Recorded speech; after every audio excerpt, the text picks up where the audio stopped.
നമസ്കാരം. Raf talk ഫുട്ബോളിലേക്ക് അവർക്കും സ്വാഗതം. വേൾഡ് കപ്പ് ബഹിഷ്കരിക്കും. വേൾഡ് കപ്പ് മാത്രമല്ല, ഫിഫയുടെ എല്ലാ മത്സരങ്ങളിൽ നിന്നും വിട്ടുനിൽക്കും. ഒഫീഷ്യലായിട്ട് യുവേഫ സ്റ്റേറ്റ്മെൻറ്റ് ഇറക്കിയിരിക്കുകയാണ്. ഒരൊറ്റ യൂറോപ്യൻ രാജ്യവും വേൾഡ് കപ്പിലോ ഫിഫയുടെ ഒരു മത്സരങ്ങളിലോ പങ്കെടുക്കില്ല. 55 അംഗങ്ങളാണ് യുവേഫയിലുള്ളത്. അവരുടെ ഒരു മീറ്റിംഗ് വിളിച്ചിരുന്നു. അതിനുശേഷമാണ് ഒഫീഷ്യൽ സ്റ്റേറ്റ്മെൻറ്റ് ഇറക്കിക്കൊണ്ട് ആ മീറ്റിങ്ങിലെ തീരുമാനങ്ങൾ യുവേഫ അറിയിച്ചിരിക്കുന്നത്. ഫിഫ വേൾഡ് കപ്പിൻ്റെ സ്റ്റേക്ക് വിൽക്കാൻ ഒരുങ്ങുന്നുണ്ടല്ലോ, അതിന് ഭാഗമായിട്ടുള്ള പ്രതികരണമാണിത്. നമ്മൾ ഇന്നലെ അതിനെക്കുറിച്ച് വിശദമായിട്ട് ചർച്ച ചെയ്തതാണ്. യുവേഫ ഇന്നലെയും മിനിയാന്നും ഒക്കെ ആയിട്ട് സ്റ്റേറ്റ്മെൻറ്റുകൾ ഇറക്കിയിരുന്നു. ഇന്നിപ്പോൾ മീറ്റിംഗ് കഴിഞ്ഞ് വിശദമായിട്ട് തന്നെ അവർ സ്റ്റേറ്റ്മെൻറ്റ് ഇറക്കുന്നു. വേൾഡ് കപ്പും ഫിഫയുടെ മറ്റു മത്സരങ്ങളും ബഹിഷ്കരിക്കും. നോക്കാം നമുക്ക്. വലിയൊരു സ്റ്റേറ്റ്മെൻറ്റാണ്. അതിൽ പ്രസക്ത ഭാഗങ്ങളൊക്കെ നോക്കാം. യുവേഫയുടെയും അതിലെ 55 ദേശീയ അസോസിയേഷനുകളുടെയും പേരിലുള്ള പ്രസ്താവന എന്ന് പറഞ്ഞുകൊണ്ടാണ് ഇതിപ്പോൾ യുവേഫ അറിയിക്കുന്നത്. Statement on behalf of UEFA and it's 55 national associations എന്ന് പറഞ്ഞുകൊണ്ട് അറിയിക്കുന്നു. യുവേഫയും അതിലെ ദേശീയ അസോസിയേഷനുകളും ഫിഫ മത്സരങ്ങളിൽ പങ്കെടുക്കില്ല. വാവ്, അസന്നിഗ്ധമായിട്ടുള്ള പ്രസ്താവനയാണ്. UEFA and its national associations will not participate in FIFA competition. World കപ്പിൽ എന്ന് മാത്രമല്ല, ഫിഫയുടെ ഒരൊറ്റ കോമ്പറ്റീഷനിലും പങ്കെടുക്കില്ലെന്നാ.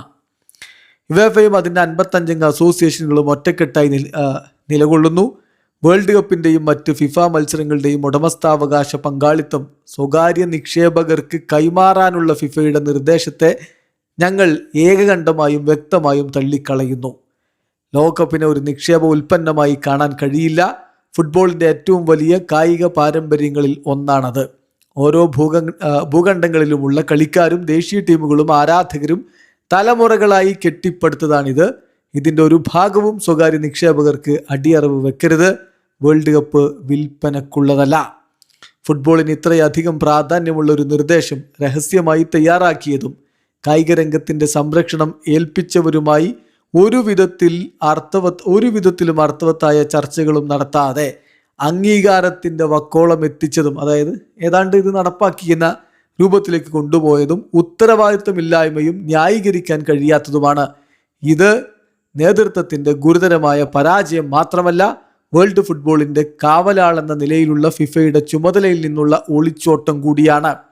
ലോകമെമ്പാടുമുള്ള ദേശീയ അസോസിയേഷനുകൾ ഇപ്പോൾ ഒരു അന്തിമ മുന്നറിയിപ്പിനെ അഭിമുഖീകരിക്കുകയാണ്. ഫുട്ബോളിലെ ഏറ്റവും വലിയ മത്സരങ്ങൾ എന്നേക്കുമായി കൈവിട്ടു പോകുന്നത് അംഗീകരിക്കുക, അല്ലെങ്കിൽ അതിൻ്റെ പ്രത്യാഘാതങ്ങൾ നേരിടുക. ഇതൊരു ജനാധിപത്യപരമായ തീരുമാനമല്ല, മറിച്ച് ഭയപ്പെടുത്തിയുള്ള ഭരണമാണ്. ആഗോള കായിക രംഗത്തിൻ്റെ ചുമതല ഏൽപ്പിച്ച ഒരു സ്ഥാപനത്തിന് ചേരാത്ത ഭീഷണിയുടെ രീതി. എന്നാൽ ഞങ്ങളുടെ എതിർപ്പ് വെറും ഒരു നടപടിക്രമത്തിൽ മാത്രം ഒതുങ്ങുന്നതല്ല. ബാഹ്യ നിക്ഷേപകർ ഫിഫ മത്സരങ്ങളിൽ ഉടമസ്ഥാവകാശം നേടുന്ന നിമിഷം ഫുട്ബോൾ എന്നേക്കുമായി മാറും. വാണിജ്യപരമായ ലാഭം എന്നതൊരു സ്ഥിരമായ ബാധ്യതയായി മാറും. നിക്ഷേപകരുടെ പ്രതീക്ഷകൾ ദിവസേനയുള്ള സമ്മർദ്ദമായി മാറും.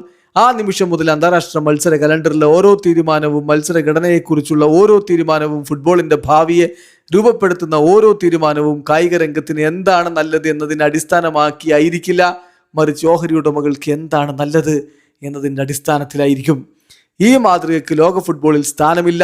സാമ്പത്തിക ലാഭം വർദ്ധിപ്പിക്കുക എന്നത് പ്രഥമ കർത്തവ്യമായി കരുതുന്നവരുടെ പ്രതീക്ഷകൾക്കനുസരിച്ച് ഫുട്ബോളിൻ്റെ ഭാവി നിശ്ചയിക്കാൻ കഴിയില്ല. ദേശീയ അസോസിയേഷനുകൾ, ലീഗുകൾ, ക്ലബ്ബുകൾ, കളിക്കാർ, ആരാധകർ എന്നിവരുടെ താൽപ്പര്യങ്ങൾ നിക്ഷേപകരുടെ ലാഭത്തിന് താഴെയാകാനും പാടില്ല. സാമ്പത്തിക നേട്ടത്തിനായി ഫുട്ബോളിന് അതിൻ്റെ ഭാവിയെ പണയം വെക്കാൻ കഴിയില്ല. യൂറോപ്പിൻ്റെ നിലപാട് വ്യക്തമാണ്. ഞങ്ങൾ ഒരിക്കലും ഈ മാതൃകയ്ക്ക് നിയമസാധുത നൽകില്ല. അടുത്ത തലമുറക്കായി സൂക്ഷിച്ചു വെച്ചിരിക്കുന്ന ഒരു കാര്യം വിൽക്കാൻ ആർക്കും ധാർമ്മികമായ അധികാരമില്ല. ഇന്നത്തെ ചർച്ചയുടെ ഫലമായി ഈ നിർദ്ദേശങ്ങൾ നിലനിൽക്കുന്നിടത്തോളം കാലം ഒരു യുവേഫ ദേശീയ ടീമും ഫിഫയുടെ ഒരു മത്സരത്തിലും പങ്കെടുക്കില്ല.